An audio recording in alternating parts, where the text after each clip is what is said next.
super excited about our episode today.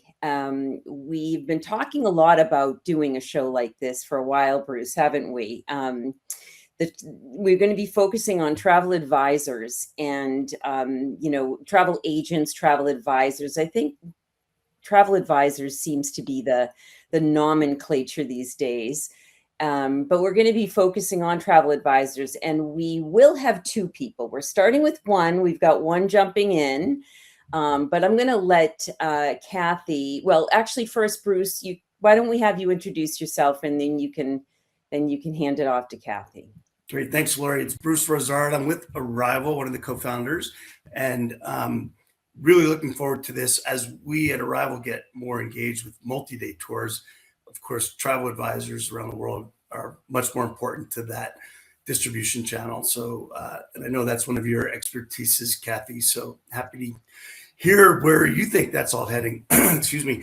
And I'm wondering if this is, you specifically kept Christian off of this one, Lori, because we're talking about, distribution that has nothing to do with AI. We probably will talk about that a little bit, but no, I didn't deliberately keep him off. And before we go any further, I just want to say hi, Ali. Hi. Oh my gosh, so sorry. I have like 30 seconds. All okay. Good. Okay. Yeah. I have a destination wedding going on right now, and we had a little bit of a bridal party issue, but we're back on track. So all right, no worries. I know. We are being recorded at the moment. And you know what? Real life stuff is good. Like we like that. So no worries. But we're just getting into introductions. So you're perfectly timed. So Cathy, why don't you go ahead and introduce yourself? And if you could maybe just tell us a little bit about kind of, Audley Travel, and because experienced folks might not necessarily know much about Audley. Sure. And of course, a little bit about yourself as well. Be great. Yeah, my name is, thanks for having me. First of all, this is exciting. I really appreciate it. I have. And yes, we can hear your doggy. Oh my gosh. I texted my daughter. I'm like, get the dogs away from the door. No worries. We have 3 miniature dachshunds. They're very barky, but they're very sweet. So sorry about that. No problem. I'm the vice president and head of trade and partnerships with Audley Travel. I've been with Audley for just over a year now.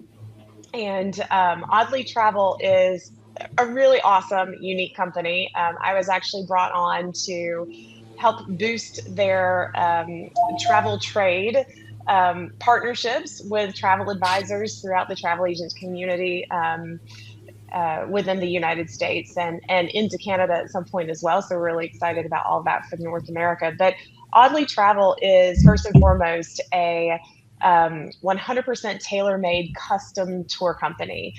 We do everything very specific to the traveler.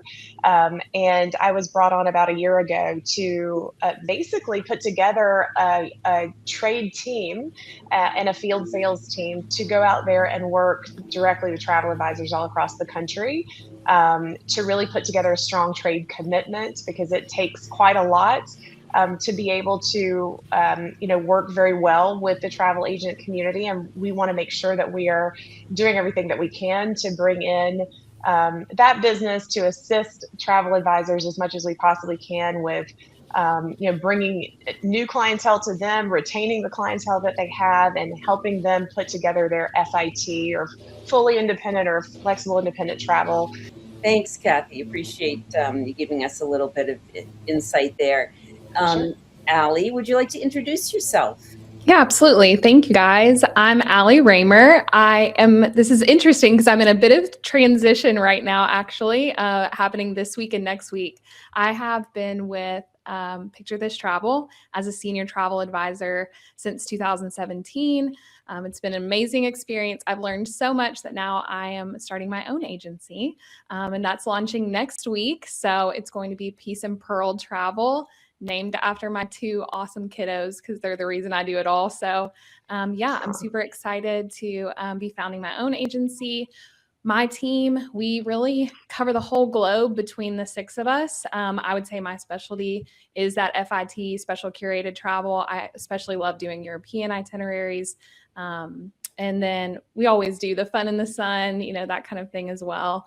I have a team member that does cruises and adventure. So we really can cover the whole globe with my team. And yeah, that's kind of a little bit about me. So super. I missed the name of where you came from, Ali. Yeah. So Picture.This.Travel was the agency that I'm transitioning out of. And I've been with them since 2017. So I have a question, actually two. So number one, did travel advisors ever actually go away? Because, sometimes there's, a lot of stuff that happens in the media and you don't really know if it's actually the truth or not. So I'm wondering, did they ever go away? Really? And what did happen? So what happened, kind of after COVID, and then why is the chatter like they're back? So maybe Ali, you could start with that one. Yeah, I definitely think there may have been some people who transitioned out of the industry in that time. I mean, many of us are independent contractors. We work solely off of commissions. I know that there was those even that worked in brick and mortars who obviously saw a lot of changes during that time. But I would say for the most part, we're a very resilient, industry. So I think that we kind of roll with the punches and just keep on going. And for a lot of us, we found something to be the bridge in that interim of COVID and kind of took us into then that revenge travel season. Cause obviously 21, 22, it just came back like crazy. So I would say that for the most part, I was in it before COVID and now after, and I feel like many people did join the industry on the advisor side in 21 and 22. But so I do think it's bigger than ever, but I do think many people did stay resilient and stay the course as well. So wow. I have so many questions. If I could, Sure. Jump in, Bruce. I would love to. Number one, our audience is primarily experienced creators, experience providers, tours, activities, attractions, one day. And I would love to hear both of your opinions on how are you generating or will be generating business for those companies. Our newer community here at Arrival is multi-day, and I think that's probably more obvious. But let's start with the one day, because there's a lot of one-day experience operators that probably don't get a lot of business from travel advisors. Although I've heard from Viator that I think they call it TAP, their travel advisor portal is huge, like a huge amount of business going through TAP. Project Expeditions is driving a lot of business. I know you, Ali, work with Rob there. So let's start with Cathy on that question. How are you working specifically being able to take your business and driving experiences? And how do you decide which experiences to work with?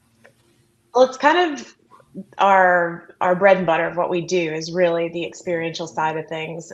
We really focus in on unique, off the beaten path, things that are exclusive in some cases to our connections that we have in these different destinations and countries that we work in. We work with specific ground handlers or DMCs. In a lot of cases, depending on the destination, we may have some direct relationships with tour guides that we know, or different companies, especially in Southeast Asia is where we got our start 30 years ago.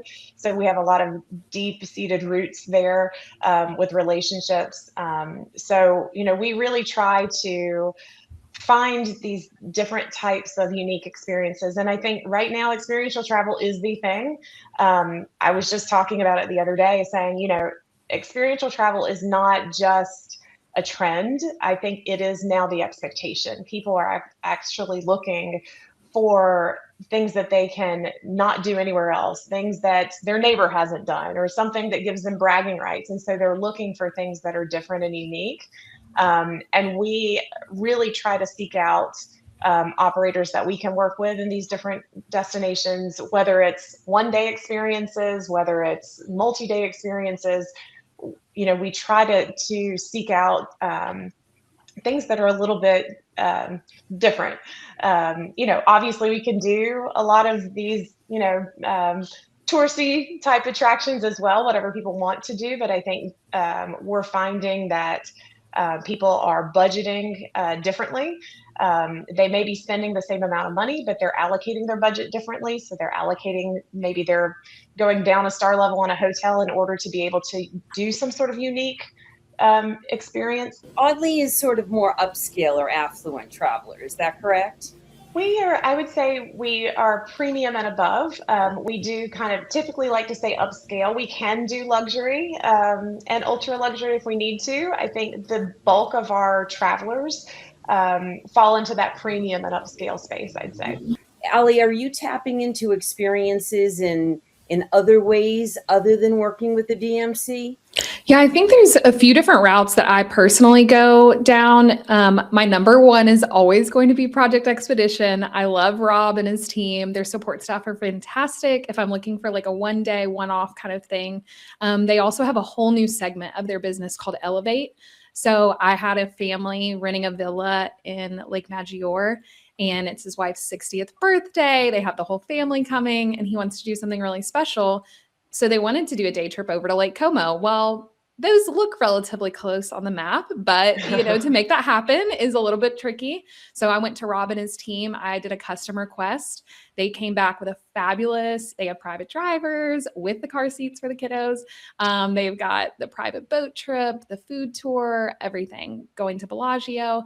And, that was all custom built because I'm utilizing Rob and his team, who I have a built-in relationship with. Their support staff is unmatched, in my opinion. I just cannot brag about them enough. They are 24/7 now support. It's amazing.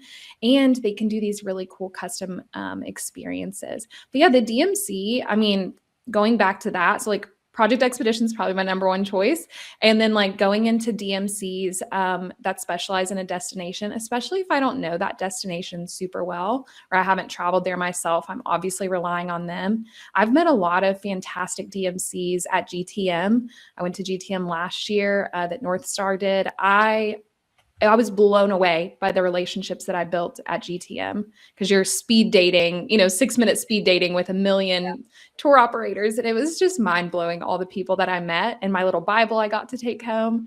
So I pull out the Bible daily to tap on the shoulder with these people who are experts. And then really from there, just like, I don't know, you travel yourself and you find a really fun guide, and you follow them on Instagram and start messaging them or whatever, and you just kind of build a personal relationship. Okay, so you're kind of going outside of the sort of traditional channels, and you're using social media, and you're going after potentially a tour operator, a guide to actually work with on a trip. Right. I've done that several times. I have such a good guide in Amsterdam, and he's kind of blown up on Instagram a little bit. Like, he used to not have that many followers, and this year he's kind of blown up. But yeah, he's amazing. And we just became friends on Instagram. I have another DMC that I met on Instagram, and we're working right now on partnering together. So it's kind of cool just how these different avenues form. I don't think there's one place that I go for these experiences.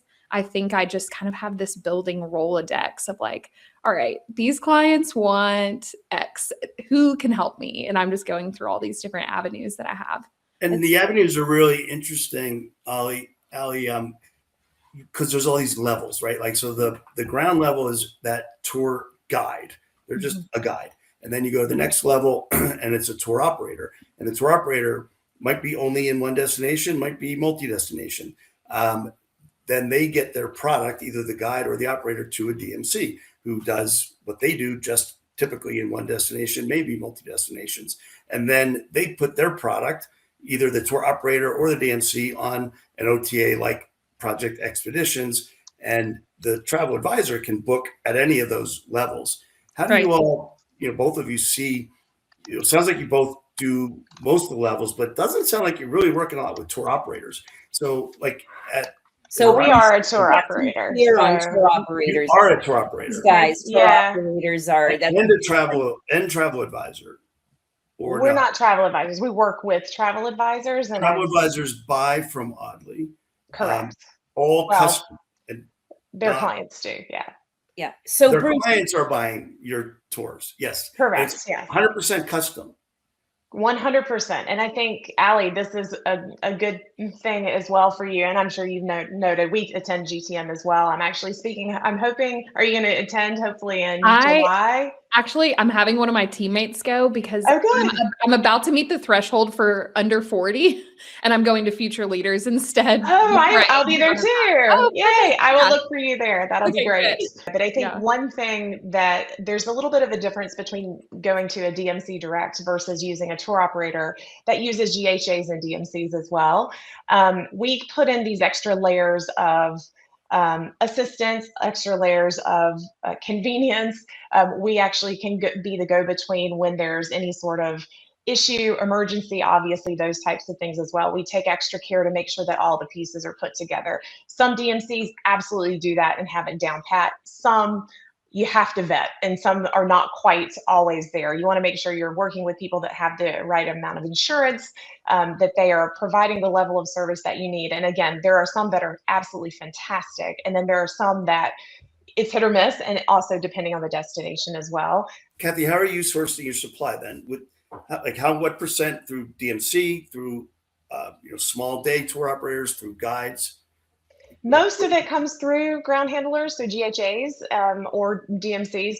They're a bit interchangeable. Yep. GHAs do a little bit more of the ground transportation as well, but we do have, like I said, depending on the destination and what's available in those destinations, we do a lot of remote things, so off the beaten path. So it really depends on what that is. I would say the good majority of it is through DMCs. Let's talk a little bit about some of the wider issues for travel advisors in general. So, Ali, what do you think are kind of the misunderstandings that people have about travel advisors? And what do you think are maybe some of the misunderstandings that, for instance, an experience business or experience operators, it's kind of funky because in our space, Bruce was saying tour operator, but I think at the time you might have been talking about experience operators. I'm not sure, Bruce.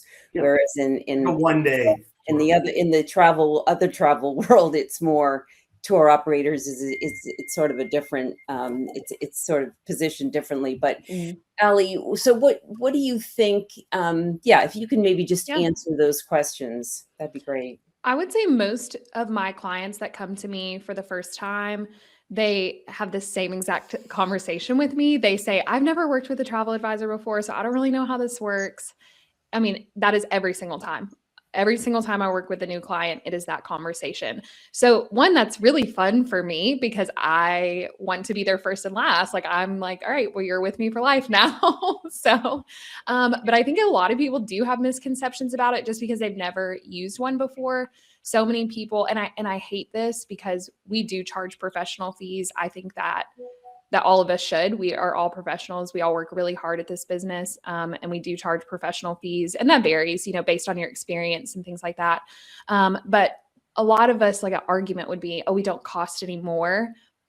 In essence, we really don't, So if a client came to me, I might charge them a professional fee if they're doing some custom trip that I gotta, make it work, and do all the research and things like that. But at the end of the day, it really isn't going to cost them any more. And I think a lot of people think, oh, if I work with a travel agent, it's going to be this huge expense.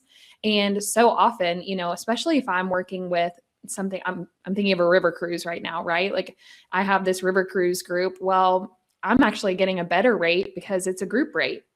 And, I belong to this consortium, and, you're going to get all these extra perks because it's a group rate. And that's actually cheaper than if you shop directly with Alma Waterways, let's just say, because we have a great partnership with them. So I think that's a huge misconception of just like, one, it's going to cost me a heck of a lot more. Two, I think it's also just like, what do you do? Like, what is the scope? Because I think that there's been a shift from travel agent to travel advisor. I feel like I came into the business in 2017 and the advisor was really had really taken over because the agent is kind of old, now that we have the internet, anybody can go online and book whatever they want direct. Like, it doesn't matter. That was an agent's job, right? Mm-hmm. The brick and mortar that would go in, you get a paper ticket. Like, I don't even remember those days. I remember my dad, like, going to AAA and getting a triptych, and it would be like a highlighted like book, that nerded me out. I loved it. I should have known then I was going to be a travel I agent, used to but love those AAA books. they're I so did love great. those. Yeah. And I was like always like in the front seat, like flipping through the book, like telling my dad what we were going to do. So, I mean, that's like the travel agent, like it's booking based, but I think the mindset has shifted and we just need to be able to educate the clients that we are creating experiences for people. We are listening to you. We are wanting to curate this to make this something that is memorable. We only have so many funds and so much time. You only have so much PTO. So it's like we want to make sure we're using our clients' funds well, we're using their time well, and that we're really listening to them and creating an experience that they're not going to regret, that they are going to remember forever. And that's the ideal. And I think it's just a matter of educating people that we're your advisor, we're your sounding board. We always have, your best interest at heart. I learned that a It's your lot during trusted COVID. source, right? It's a Yeah. trusted source. I think it's, one other thing, if any of us have ever tried to plan a trip other than just booking point A to point B, it's overwhelming. There are so many options, there are so many things, so many choices. And I get stressed out just to plan a little family trip from here to here. It's like, oh, what do I do? What's the best hotel? What's the best time to do? What's the best thing to do and see? Just having someone to go to say, do all this for me. This is what I want. This is what the family wants. And can you just do it? And Oh, I like would love to Ali take my said, travel over to it's someone else. I mean, right. I do enjoy planning, but I know what you mean when you get busy. Take the hassle out, And I think what's happening now is a lot of people are, starting to build their trips on ChatGPT, or they're using other AI tools. And I'm wondering, how do you feel about what the future looks like for travel advisors in the world of AI? So do you kind of see the travel advisors using AI as a tool, or do you see AI replacing travel advisors in any way, shape, or form? I don't know which one of you wants to jump in with that. I recently attended a consortia conference, and of course, AI was a very big topic amongst travel advisors there, as well as suppliers. I think there are obviously positives and negatives to everything when it comes to technology. And I think for us as a community, in terms of the travel industry, looking at how we can best utilize AI to help us. But will it ever replace us? I really don't think so, especially for experiential type travel, because AI is not going to help you in an emergency. AI is not going to be that human touch who's going to be available at 24/7 and know exactly what to do and where to send you. And I've seen a lot of people, actually, we have a lot of both travel advisors that submit and direct clients that come in that submit these amazing itineraries that's been spit out by one of these AI sources. And in theory, it looks great. But then when you actually break it down, one, timing wise, does it work? Have they really figured out? Have they taken days of the week, holidays, traffic into consideration? The other is they pack in all of these things into a short period of time. It's like, do you have time to breathe? Do you have time to eat, sleep, rest? Are you physically going to be able to do this? Are they taking opening and closing hours into consideration? Distance? Are they taking the experience or the needs of the traveler into consideration? There's only so much you can type in, I guess, from qualifying information. Like, do they really know who the travelers are and what these experiences are? So much of my job, I find, sometimes I laugh and say I'm like a marriage counselor or like a therapist, but like travel is like anxiety inducing for so many people. Yeah. I feel like so much of my job is just being that like comfort, and be like, it's all going to be okay. Like, you should take a breath, it's all going to be good. I've got all this planned out. It's all laid out for you. And like at the end of the day, like I just don't think that an AI machine can ease someone's anxiety.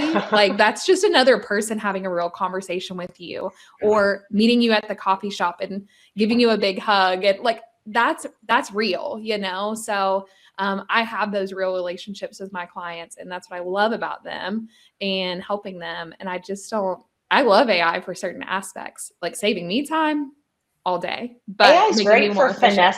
finessing descriptions and Right. sending out, final documents or emails with details in it to make it sound concise. But And not the meat and potatoes. The meat and potatoes Yeah. you're leaving to the human. Right, yeah, right. It can be a nice like double check too. Sometimes I'll run my Sure. final travel docs through chat and be like, is there anywhere that I didn't specify something? Like if you were a new traveler, because sometimes you get in your own head and you've been a place a million times. So you don't think about it So I with think those this is eyes. really interesting because this discussion before Lori brought in AI was about agents and advisors, right? Which, by the way, I think in Europe, they're still called travel agents. agents. Yeah. They haven't made that transition. But what you talked about was really important. There were travel agents, which really, until Expedia, travel agents, they made money writing airline tickets, like you said, right? You write an airline ticket, you make 10%. You book a hotel, you make 10%. If you have a consortium, maybe you make 12. But you didn't do anything. And then Wow, Bruce, you're really getting yourself in trouble there. you didn't advise You much. didn't advise. I You think didn't that's fair. advise. You were Yeah. more of an agent. And then, Yeah. as Ali said, I could just go online once we got to online bookings for what an agent could do, simple air, hotel, car booking. But advisors started to advise. And I don't know when that transition happened where, who made the decision, IATA, whoever. No, let's call ourselves travel advisors. Now you're advising. And the people that were just travel agents, they are the ones that went away. The advisors, the professionals stayed there. Now, Lori asked the question about AI. I look at AI somewhat today, especially with these AI planning tools, as an agent. And very soon, there will be a lot of AI agents. So that agent will be my personal travel agent that knows my preferences and that will be able to do a lot. Will be able to put a hug around me at a coffee shop. No. No. So I'm still going to maybe want a travel advisor to do the heavy lifting on more complex travel and other things. Be that, hey, at midnight, I'm stuck in an airport. Can you help me? My agent might be able to help me with that. And I think probably will. This year, maybe not. Next year, could be that, there are agents that can do a lot of these other things. So I think we definitely want to be aware of the advisors will always have a role because of that professional information that you have, the way you understand your clients, et cetera. But agents are going to creep more and more and more in, AI agents more and more in. Anyone that's watched this show over the years knows I'm pretty negative in general on trip planning tools. And AI trip planning tools are like that much better, and that's it. I tried to use it in Spain. I was in Spain for a couple of weeks, and it took us to a couple closed restaurants, and blah blah blah. And it's not what you want if you're really perfect vacation. You want an The one advisor. thing AI can't give you is firsthand knowledge and experience. They will give you whatever it can find online, readily available. It Googles faster than we do, right? But it cannot give you, it can't do exactly what travel advisors do, which is advise. They can't give you that trusted firsthand knowledge and experience. I mean, there's nothing, all of us, any experiences that we have in life, whether it's travel related or not, are, if we have a positive interaction or experience somewhere with someone, it just kind of oozes out of you. You can't help but talk positively and want to recommend naturally to your friends and family, hey, you should give this a try. Have you done this? And so we always look to our friends and family for recommendations. It's the same thing. You go to your trusted travel advisor because in most cases they've traveled, they have people or they know people that have traveled, they have that firsthand experience to be able to say, this one's going to be better than this one. This restaurant's better than that restaurant in This this is worth it. destination. Or Right. absolutely. Well, it's like a friends and family thing. And what's interesting is we just there was an Arrival conference in Spain, and we were looking at some research that Arrival had recently done. And it was interesting because there was a question about how are you booking experiences, or where are you hearing? That's what it was. Where are you hearing about the experiences you book? So it was about discovery. And I think it was in 24 that we saw friends and family were like at the top, or, sort of second or third down in terms of how people were hearing about things. And then in 25, it was very strange because that had slipped quite a bit. It was actually like, Bruce, so isn't it something like 5 or 6 down on the chart? I was Oh, shocked, wow. actually. I was thinking, what's happening here? When Like, AI skyrocketed. you know, Yeah. I was like, social media, AI, is that like Yeah. trumping Social, everything else? Yeah. Right. exactly. And I think people are, I think, to Bruce's point, the better AI gets, the better it gets. And people will Sure. just start, using it. But 100% agree that, that the human experience is really important. And in fact, seems like it's all anyone's talking about anymore, because there's so much AI talk that I think, and in honestly, social media, kind of getting caught up in that world, and the human experience is more important than ever. So we talk a little bit at Arrival as well about, kind of the types of experiences. And I know you talked, Cathy, a little bit about kind of some of the unique things, but we sort of break it down into various categories, like wellness is one. We might think about adventure. So if you had to both pick the top kind of experience category that you see your customers asking for, what category would it fall into? I would say for me, it's like a culinary. So anything food related, food driven. I don't know if maybe that's my bias that gets into it, but I'm a big As the foodie. research tells it, for sure. Yeah, I'm a big foodie as well. So that drives a big part of my conversation, because again, I already have these biases in my mind when I'm going into a trip. But I'm sending clients that are, I'm trying to remember. I think they're Mormon, and they're going to Italy. And so they were like, we just want you to know, like, we're Mormons, we don't drink. And I'm like, whoa, that totally changes how I'm going to plan this trip, because I'm thinking, oh, we're going to spend all the time at wineries, and that's not the case. So it's like, it's really important. I think the food is huge, like any sort of culinary experience. And no matter where you go, I do a lot of Europe, but Costa Rica, the culinary experiences there are so rich. And I think anywhere in the world, you have those, and you got to eat, first of all. And a lot of people want to experience the local culture, and that's a really easy, low threshold way to do it. And so when you get more into the experience, like, okay, maybe a food tour or something, but so many people love to try a cooking class or something like that. Yeah. So I think that's like my culinary. Okay. Yeah. Cathy, what's your category? It spans the gamut. So there's a lot. I think adventure travel obviously definitely ticks off the list. We have a lot of more active travelers that are looking to experience some really cool destinations, but in a unique way. Maybe they want to do a biking tour, a hiking tour around Siem Reap or something. They don't want to just do a traditional walkthrough with a guide. They want to do How do something you that's define unique. adventure travel, Cathy? That's a pretty broad term. It is. I think there's varying degrees of it depending on what the client is looking for, but I think more adventure is just more active. So people that are looking to be outdoors quite a bit, people are looking to do something that is a little more unique, and something they can't necessarily do in their backyard. Then again, you do have, and then it goes into the wellness part of it. People want to take their wellness journey that they have on their routine at home and take it with them on their vacation, and still relax and enjoy and see things, that they want to maintain that healthy and active lifestyle too.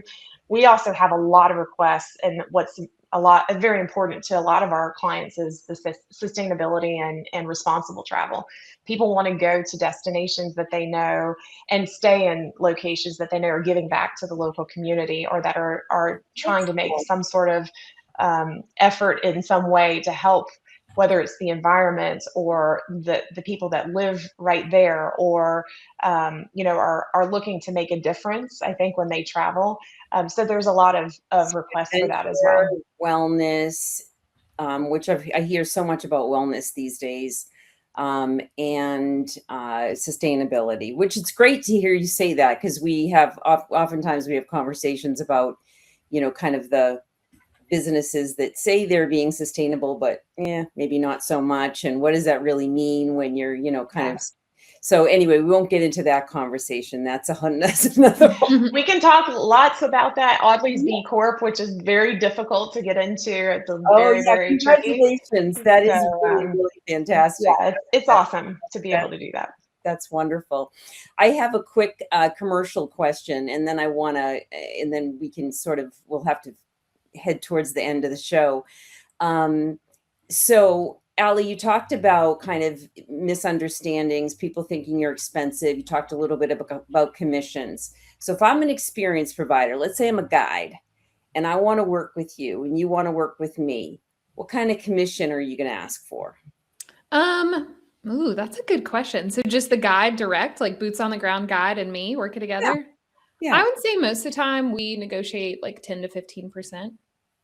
Okay. And what about a small like family that wants to go on a culinary tour and you're working with that culinary tour operator?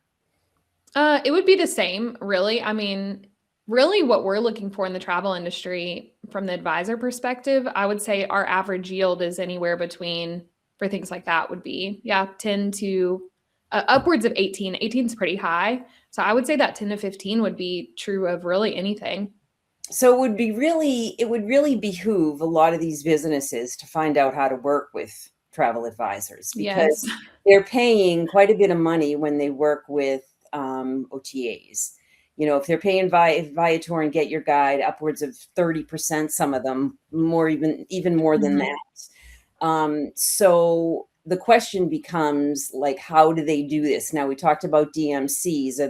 You talked about the fact that you will go onto social media and try to find different companies to work with. Any other hints, tips, suggestions for experienced businesses that want to work with advisors? You know, something that I think is really underrated, and I was talking to some tourism board folks about this earlier this year. I went with Visit Britain to the UK. We did like Manchester and Wales. They invited us. It was amazing. We got to experience just a really cool part of the country. And we got to have just one-on-one conversations with the tourism board because they were the ones who brought us over.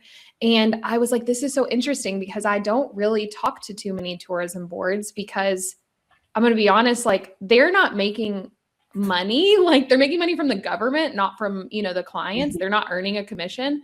So it's just a different mindset. And I'm like, wow, like that is so eye-opening to see what they do. But they're a great connector as well. And I think they're really underutilized for the most part because those relationships that I built with them, like now I went to my tourism board girl that I hung out with for a week in Manchester. And I'm already thinking like, okay, which DMCs does she have connections with? Because I'm about to plan this group tour next year to Manchester for a country music festival. Like I already have all these ideas, and they are really the key component. Now they're not turning back and making a commission, but they're like the connector that so many travel advisors and maybe tour operators like on the other side of it don't really think about. I don't know. We work a lot with tour operators. Tourism boards as well for that exact reason that they can recommend ones that what's really important for us, obviously, is their track record.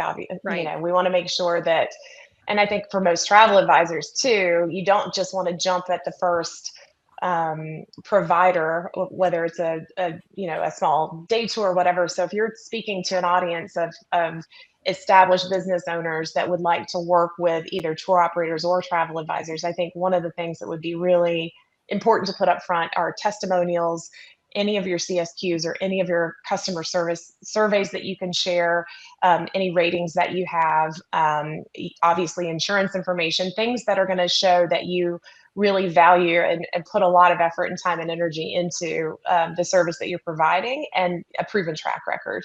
I think those are very important before you're going to go and recommend someone off the cuff to a very important client of yours. And I think a lot of travel advisors, I'm sure Ali does exactly the same. I can tell just by her energy that she is not going to put somebody on a trip or a tour or arrange something with someone that she wouldn't put her own family on.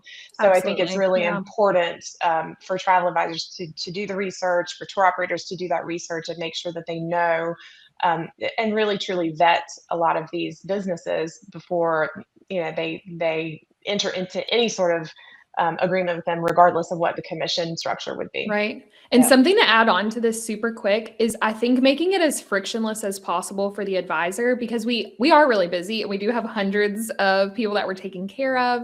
And, some of these guides that I've met online, like that's kind of the one thing. I mean, I've had my we've utilized them. We've had our own advisors travel with them, but then there's still that friction point of like, well, how are we going to pay you?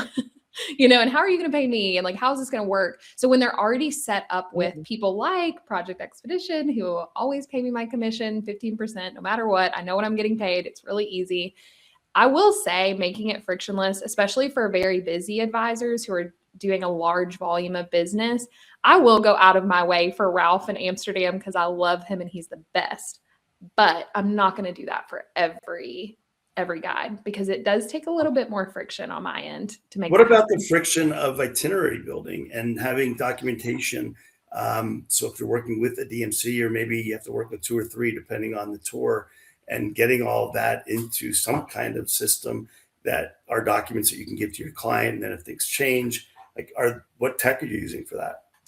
Yeah, personally, I use Travify for my itinerary builder. I know there's lots of great products out there. Turn's another great one. There's plenty. I personally just like Travify. Okay. But that's really how I organize and build itineraries. And it's great because a lot of different tour operators, I work with a DMC that's actually US based. She also uses Travify. So whenever I need a great out west trip, I'm like, hey girl, she'll build it for me. She'll put it in Travify and it's white labeled with my information. So that actually makes it so easy. And that's why she's always my go-to girl for anything out west. So right, because of the technology, the other things as well, but the tech just makes your job easier. Yeah, for sure.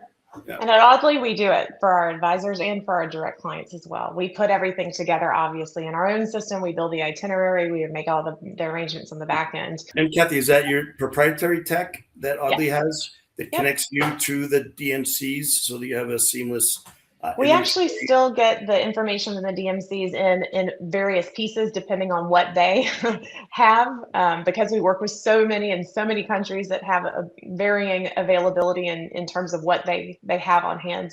So we actually manually put everything into our system to make sure we've got everything and there. Then that's between you and the travel advisor and then the client.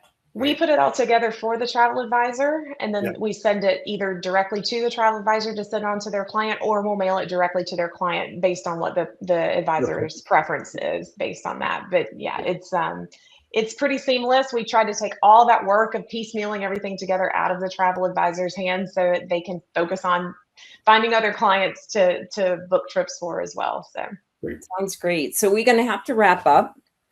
So we usually have a little round robin thing we do at the end of every show.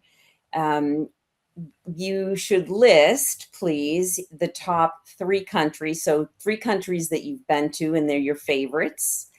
3 that you haven't been to and you want to. So Ali, do you want to start? Okay, I will start. Italy is always my number 1. I know it's so many people's number 1, but we've been back so many times and it's just, I don't know. It just keeps bringing me back. I love it. I mentioned Costa Rica earlier. I think Costa Rica just changed me. I am not an adventure traveler. I'm kind of a wimp. I love a good bougie hotel and spa. So it really pushed my limits. We were out in the middle of nowhere. In Costa Rica, Ali. You can, which was really great. It actually spoke to both sides of me, but it really pushed my limits in new ways, and I really enjoyed that. And then I would say my other favorite, I just love France so much. I don't know. I have so many like core memories in France, like in Paris. And then I went on a wine tour with my mom in Southern France, and we got to drink wine all throughout, there and have a girls trip. So France is super special to me as well, but my heart belongs in Europe for sure. I would move there tomorrow, anywhere. And so where do you want to go? All right, let's see. Top 3 would be Japan, which was mentioned earlier. I want to wait till my kids are just a little bit older because I really want to take them with us.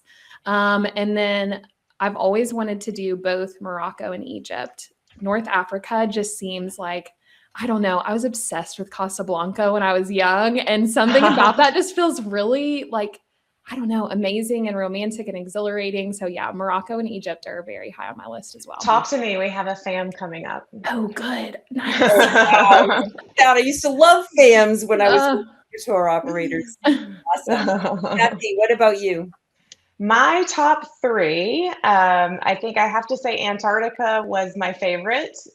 Very close second. I don't know. It kind of teeters back and forth between Antarctica and Egypt. Egypt is absolutely incredible and life-changing. Both of those destinations were.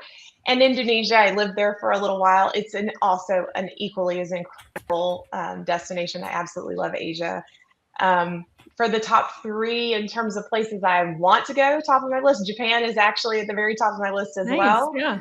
Australia, it's my 7th continent I haven't been to yet, so it's definitely on the list. And then there's like a toss-up, a tie between, say, South Africa and South Korea, completely different places, but those 2 are definitely high on my list as well. But Wow. it's hard to narrow it down, right? There's so Some many. well-traveled people here, that's for sure.